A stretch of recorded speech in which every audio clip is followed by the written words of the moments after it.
Hello everyone, welcome back. Thank you so much for joining me.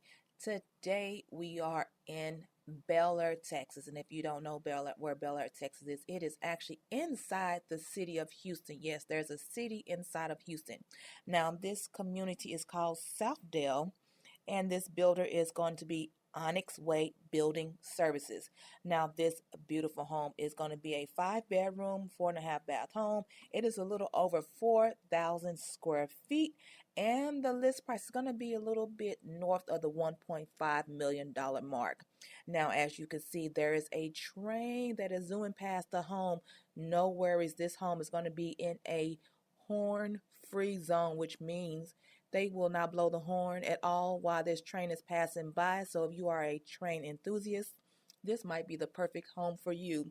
If you were wondering what school this home is going to be zoned to, it is going to be Horn Elementary, Persian Middle School, and Bel Air High School. If you have any questions regarding this home, this builder, or any other real estate questions, make sure you leave them in the comment section below. And do me a big favor, hit that like, subscribe, and that bell to be notified of weekly videos. Enjoy the rest of the tour.